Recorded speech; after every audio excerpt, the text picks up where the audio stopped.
dia, boa tarde ou até mesmo boa noite. Hoje, juntamente com meu colega Everton, falaremos sobre Euclides de Alexandria, se não o matemático mais importante da história da humanidade. Euclides nasceu no ano 300 a.C., em pleno florescimento da cultura helenística, quando Alexandria ainda era o centro do saber da época. Ele era considerado o pai da geometria e dito o mais importante da Grécia Antiga. Influenciou em diversos estudos, como o da luz, o do som, navegação e entre outros. A maior parte do seu conhecimento foi desenvolvida a partir de um conjunto simples de axiomas, assim, definindo o espaço como geométrico, simétrico e imutável.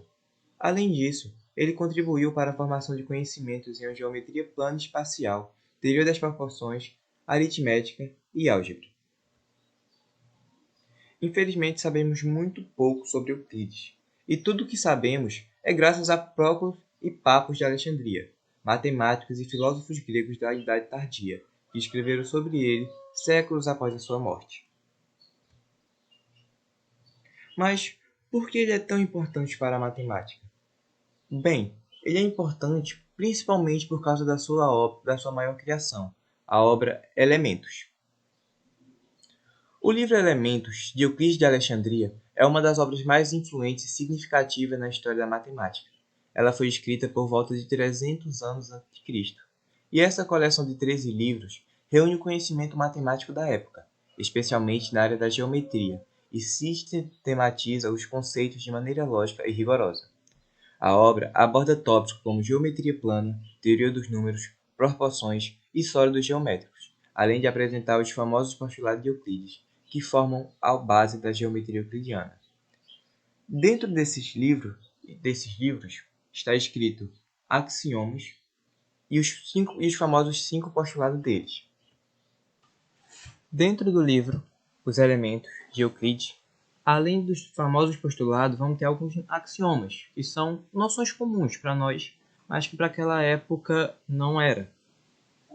Tipo, o primeiro: coisas que são iguais a uma mesma coisa são iguais entre si. Ou seja, se A é igual a C e B é igual a C, então A é igual a B. Portanto, A, B e C são coisas do mesmo tipo.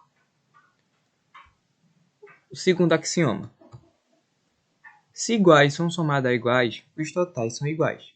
Ou seja, se A é igual a B e C é igual a D, então a soma de A e C é igual à soma de B e D. Também A vai ser igual a B, sendo que A igual a C, que vai ser igual à soma de B mais C.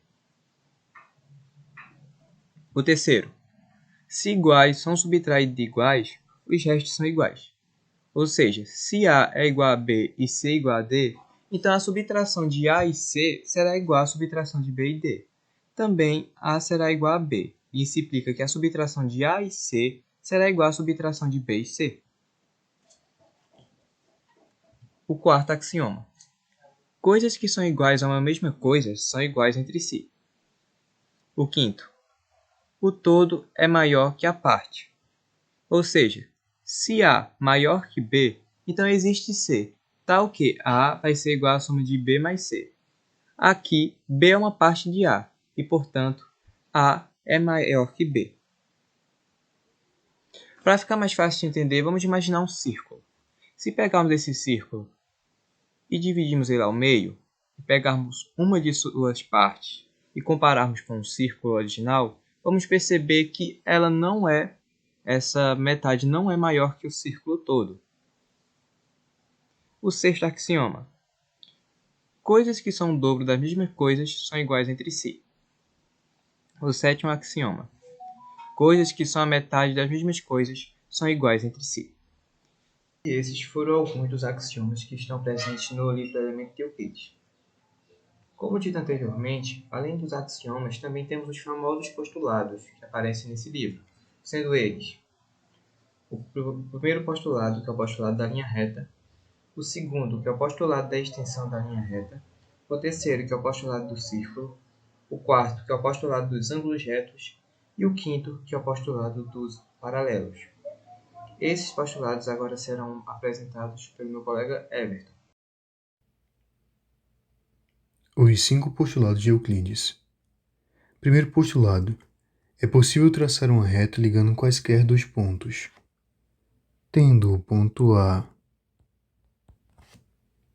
e o ponto B, nós podemos fazer um segmento de reta ligando os dois pontos. Tendo o ponto C e o ponto D, nós podemos repetir e fazer outra reta, porque é possível traçar uma reta ligando qualquer dos pontos.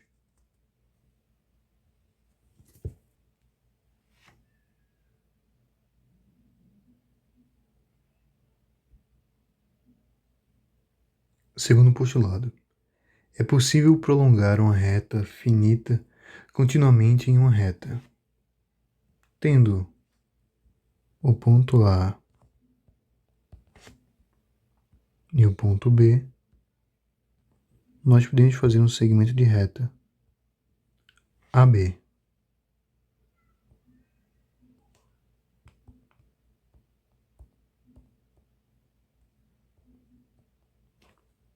Agora, se nós quisermos prolongar essa reta, tendo outro ponto, um ponto C fora da reta, desse segmento de reta, nós podemos prolongar a mesma reta e agora teremos o segmento de reta AC.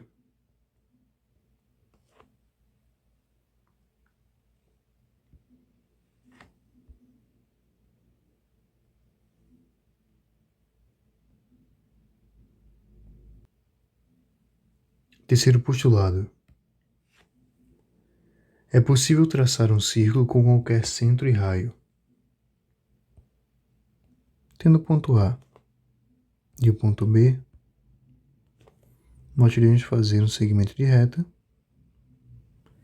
e tendo o ponto A como centro e o segmento AB como raio, nós podemos fazer um círculo. Agora, se pegarmos o ponto A como centro e criarmos um novo segmento de reta, o segmento AC, nós podemos fazer outro círculo. O primeiro círculo seria AB e o segundo círculo AC.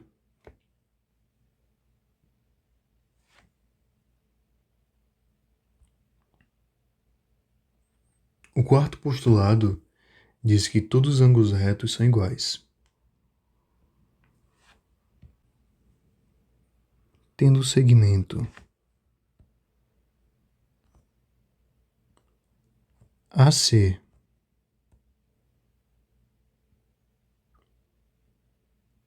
perpendicular ao segmento BD, nós temos que o ângulo formado por ABD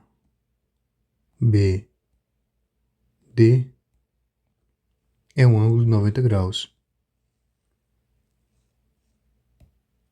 O mesmo vale para o ângulo formado por DBC. Também é um ângulo de 90 graus. Nós podemos chamar ele de beta. Agora, se nós pegarmos a mesma figura, o mesmo ângulo,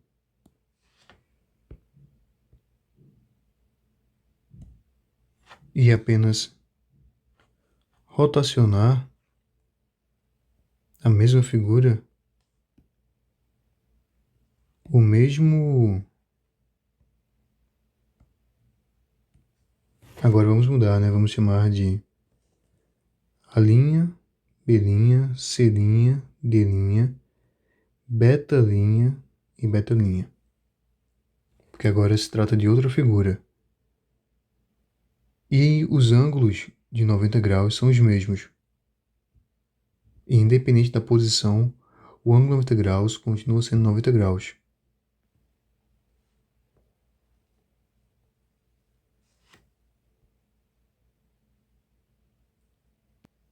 Quinto postulado. Se uma reta ao cortar outras duas retas e a soma dos ângulos internos do mesmo lado for menor do que dois ângulos retos, se estendidas, encontram-se no mesmo lado. Tendo uma reta, outra reta, e as duas são paralelas, se eu passar uma reta cortando as duas, aqui eu vou formar dois ângulos retos. Esses ângulos retos, eles dizem que não dá, essas duas retas são paralelas e elas não irão se cruzar. Agora, se nós traçarmos duas retas,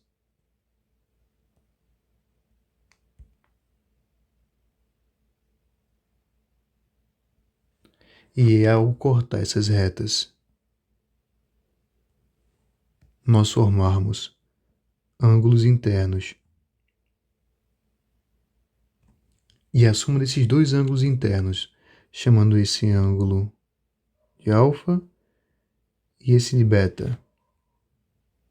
A soma de alfa mais beta sendo menor que dois ângulos retos, que dá 180 graus, nós podemos estender essa reta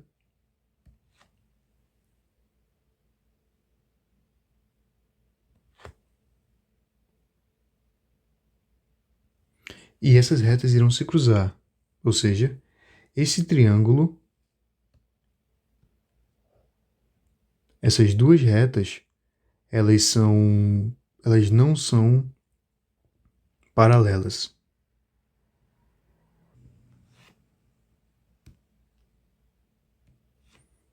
Duas retas paralelas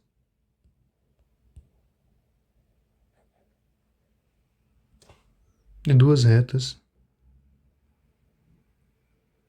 não paralelas.